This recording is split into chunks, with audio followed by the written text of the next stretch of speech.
Wiji bavuga ngo Denise Wiji nanjye nkitaba ngo wi kandi aherekezwa n'abakoboyi bavuga ngo Denise Wiji yararangiye nkavuga ati se koko mana nzapfa ndiji ariko nshimiye Yesu ko ajya kura umuntu mu ruzerero. Haleluya. Imana ibaho umugisha abari mu Rwanda abari hanze imbaraga z'Imana zibagote bwo kwimana kubane namwe mu izina rya Yesu. Amazina murayazi ni Nsengiyumva Jacques Claude. Imana ibaho umugisha.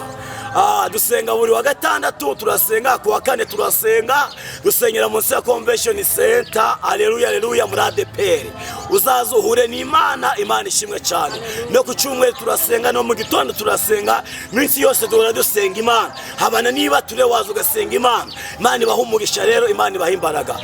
Aya masaha kugira ngo tuganire ku ijambo ry'Imana, ariko twatumiye umukozi w'Imana agiye kuza mu kanya, turagaruka mu kanya. Imana ibaho umugisha. Yesu nashimwe. Amazina nitwa Ingabire Denise, ndi umumama w'imbyaro 11 nkabasengera kuri ADPR. Nshimye Imana rero muri aka kanya, nshimye Imana ko ingira icyizere cyo kugira ngo ntambutse ijambo ryayo muri aya masaha muri aka kanya. Ndagushimye Uwiteka kubanye nanjye, ndagushimye ko ushyigikiye muri aka kanya, ukaba wemeye ko umugaragu wawe akorera imbere yawe, akorera mu maso yawe. Nciye bugufi rero kugira ngo Umwami Imana ubane nanjye, ururuka ubane nanjye, ushoboze gukora iby'ubutware. Data Nyiringabo, ndabizi ko udakoresha abashoboye, ahubwo niwe utanga imbaraga ugashoboza umuntu. Ndagushimye ko ushoboje, izina ryawe rihabwa icyubahiro mu izina rya Yesu, amina. Tugiye gusoma ijambo ry'Imana riri muri Mariko ibice byaho ni 5 umurongo wa mbere. Titire y'amagambo iravuga ngo Yesu yirukana abadayimoni benshi mu muntu. Yesu nashimwe. Reka dusabe mu izina rya Yesu. Haravuze ngo bafata hakurya y'inyanja mu gihugu cy'Abagadarene. Bomotse uwo mwanya umuntu utewe na dayimoni ava mumva aramusanga. Yabaga mumva nta wari ukibona icyo amubohesha. Yabaga mumva nta wari ukibona icyo ashobora kumubohesha, ngo naho waba umunyururu. Yesu nashimwe. Ngo uwo muntu yabaga mumva ye, ngo ntawe wari ukibasha kubona icyo amubohesha, ngo niyo yaba ari umunyururu. Yesu nashimwe. Nshimiye Yesu rero muri aka kanya. Nshimiye Yesu usanga umuntu mumva ye, ndamushimiye akagusanga mu ntekerezo, aho wumva ko ibintu bitashoboka, aho wumva ko ibintu ibyo byose bikuriho mbese ukitekerezaho, ukabona intambara ukurwana nazo, ukabona nta gisubizo kiri imbere yawe. Ariko ndakwingingira muri aka kanya kugira ngo Yesu yomoke ava hari, kuko wamusabye kukurengera, anyura huri. Sinzi kiri kurwana nacyo, sinzi intambara ufite, ndakwingingira Yesu kugira ngo aka kanya anyura huri, kugira ngo abashe guhangana n'izi ntambara kurwana nazo udafitiye igisubizo. Yesu nashimwe.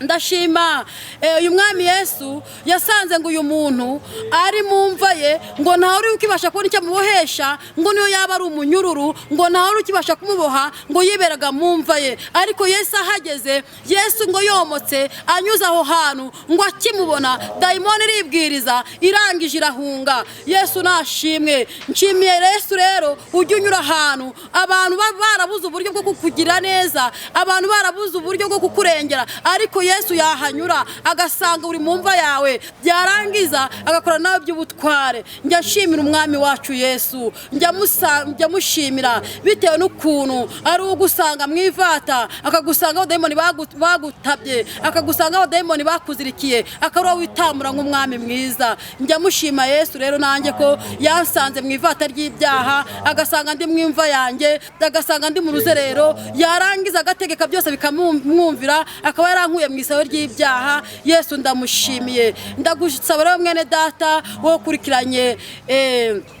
ukurikiranye Subizwa TV kugira ngo wumve ubutumwa, wumve ubuhamya. Yesu ni umugabo w'intwari, Yesu arashoboye. Uyu muntu Bibiliya ivuga ko yararwaye abadayimoni, ariko abadayimoni sinzi abo yararwaye ubwoko bwabo, ariko Bibiliya tubwiye ko ntawe abashaga kumuboha, ariko yahuye na Yesu. Hepfo haravuga ngo abari bahuruye baje kureba, ngo basanze afite ubwenge buzima, ngo ndetse yambaye, ngo yari yambaye, ngo afite ubwenge buzima nk'abandi. Bigaragara ko atarahura na Yesu nta bwenge yari afite, nta n'ibitekerezo yari afite, ariko akimara guhura na Yesu ubwenge bwaragarutse, ibitekerezo byaragarutse, ngo basanga yicaye ameze neza. Ndagira ngo utangaze iyo yahuye na Yesu intekerezo zirahinduka, iyo yahuye na Yesu amagambo arongera arahinduka, iyo yahuye na Yesu imyambarire irahinduka, iyo wahuye na Yesu mbese ni wa murimbyi yaririmbye ngo iyo birimo neza niyo ugenda birakubera. Iyo wahuye na Yesu ibintu birahinduka, iyo wahuye na Yesu amagambo arahinduka, iyo wahuye na Yesu mbese hari byinshi biduka ku buzima bwawe. Uyu wari urwaye abadayimoni amaze guhura na Yesu, amaze kumubona Yesu, amaze gukora ibitangaza hagati muri we, amaze kwirukana dayimoni, ibintu byahise bihinduka muri ako kanya. Abari baje gushungera, baje guhurura, ngo baravuga ngo noneho ngo yabaye muzima, ngo kandi none ngo afite ubwenge nk'ubw'abantu. Bigaragara ko mbere nta bwenge yari afite, ariko umaze guhura na Yesu ubwenge buragaruka, intekerezo ziragaruka. Yesu nashimwe, Yesu niyamamare. Nshimye Yesu rero.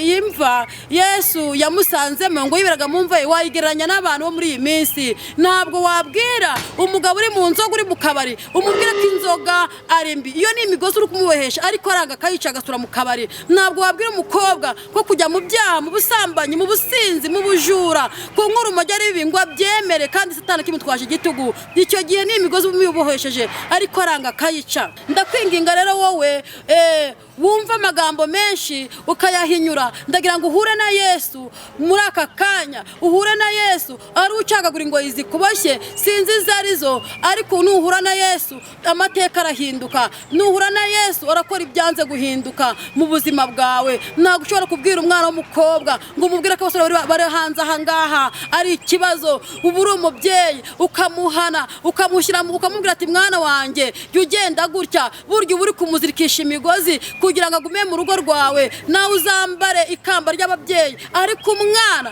iyo arimo dayimoni ntabwo abasha kumva izo mpuguro nk'umubyeyi wamubwiye, ahubwo arakomeza akajya mu mva akigendera. Ibibazo bivutse nibwo agaruka akakubwira ati mama ibyo wambwiye nibyo. Ariko rero iyo mva navugaga, iyo mva Yesu yasanzemo uwo muntu ni muri ya myumvire, aho utabasha kumva icyo umwami akubwiye, aho utabasha kumva icyo umubyeyi akubwiye. Waba uri umugabo mu rugo ntumve icyo umugore akubwiye, waba uri umugore mu rugo ntumve icyo umugabo akubwiye. Aho ngaho niyo minyuro bakubohesha, ariko iyo minyuro yose ukayica ukajya mu byangwa n'amaso y'Imana. Ndakwinginga rero nshuti yanjye muri aka kanya, ndakwinginza kugira ngo uhure na Yesu. Nubwo abantu bakubwiye bigaca mu matwi bikigendera, ariko wowe ndakwingingira ngo uhure na Yesu, kuko nuhura nawe ntabwo ari bugusige mu mva yawe, ntabwo ari bugusige mu kwiganyira kwawe, ntabwo ari bugusige mu gahinda kawe, ahubwo arakora ibyanze guhinduka, arakora ibyo abana batashobora, aranyuranya amaboko, ahiga ibiguhiga, arwanya ibikurwanya mu izina rya Yesu Kristo. Ndashima Imana. Uyu Yesu mbabwira, uyu Yesu twamenye, uyu Yesu twakurikiye ni umwami mwiza, ni umungeri ujuragira intama ntayizimize. Uyu Yesu ni uwo turagiye, arangije aradukurikirana, adusanga mu ivata, adusanga mu isayo, ayo mu bihanamanga tuzerera, naho kuturengera twari dufite atubera umurengezi. Njya nshima Yesu ko yankuye mu kabari, akankura mu businzi, akankura mu busambanyi, akankura mu bujura. Yatansanga mu mva yanjye, umva nitwa iji, bavuga ngo Denise w'iji, nanjye nkitaba ngo wi, kandi ubwo ubuzima bwanjye bari mu marembera. Ariko Yesu ahageze ibintu birahinduka. Hari umwe ajya gumbwira akambwira ati baze abakobwa wese nupfa, ese Denise numara gupfa umaze gukurwa muri uyu mubiri Yesu azaguherekeza. Mbwa ntabwo mbizi. Akambwira ati baze uzaherekezwa n'abakoboyi, bavuga ngo Denise w'iji yararangiye. Nkavuga ati ariko Yesu we, nkagira ubwoba, nkavuga ati se koko Mana nzapfa ndiji. Ariko nshimiye Yesu ko ajya kura umuntu mu ruzerero akamukura mu mwanda. Yesu Yesu nushimwe. Nibaza ukuntu nanjye nzapfa abakobwa bari kunywa urumogi, abandi basukayo kanyanga bavuga ngo iji irarangiye, nkavuga ati subwo kuko nzapfa ndiji, ariko Yesu ndagushimye. Yesu niyamamare akankura ku rumogi. Yesu akankura mu mva yanjye, naramubonye ndi umugabo wo kumuhamya. Amaso yanjye niyo yamubonye, ntabwo ari ayundi. Amatwi yanjye niyo yamwumvise, ntabwo ari ayundi. Aho niho Yesu yansanze, ansanga mu mva yanjye. Yesu niyamamare, nta wundi wari kuhankura. Imigozi yo kumboha na yose ntago yari kumboha, ariko Yesu aje ibintu birahinduka, amateka arahinduka. Angira uyu nguyu, nanjye nzavuga gukomera kwe, nzabwira amahanga kugira neza kwe, mvuga imirimo yakoze, kuko ari we wenyine ubasha gukura mu ivata ryawe, akagukura mu mva yawe, akagukoresha iby'ubutware. Noneho ngeze aka kanya Yesu ari gukorana nanjye iby'ubutware.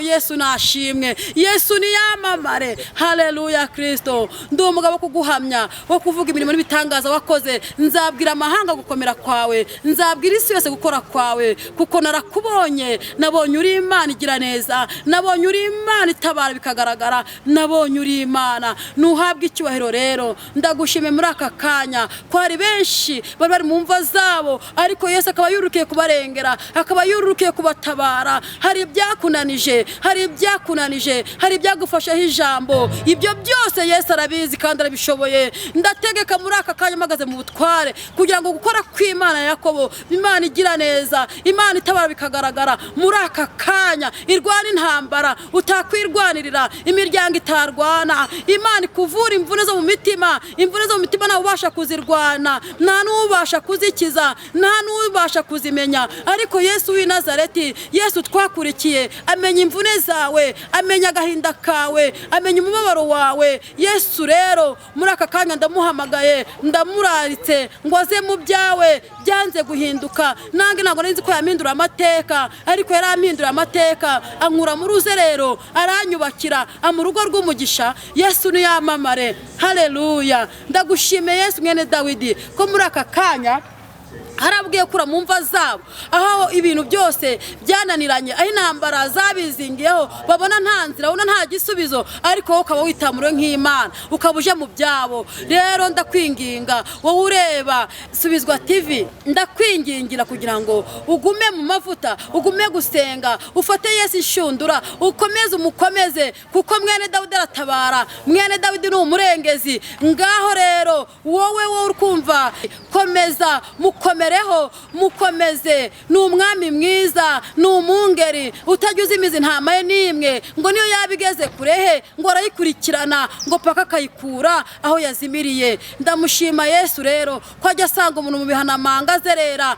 akamukura iyo ngiyo inodobari kwa Makiri, akamukura mu businzi, akamukura mu busambanyi, akamukura mu mva ye, aho umwana w'umuntu atamukura. Aho niho Yesu yadusanze, aho niho Yesu yadukuye. Nanjye ubahagaze imbere, nanjye uri kubabwira Imana nuko nayibonye, nuko nabonye Imana itabara iby'imiryango itakora. Yesu warabishoboye. Yesu niyamamare, Yesu niyamamare. Ndagushimye rero wowe wateze amatwi, komeze. Imana iguha umugisha, waba uri hanze y'igihugu, waba uri mu gihugu imbere. Nukuri Imana iguha umugisha. Ndakwingingira kugira ngo Yesu agusange aho urubona nta nzira, nta gisubizo ubona, kuko uri umuntu nyine, ariko Yesu waragifite kuko ari umwami mwiza kandi agufitiye imbabazi n'ibambe. Reka rero kugira neza kw'Imana bibane nawe, bikomeho iminsi yawe yose yo kubaho, mu izina rya Yesu. Amina.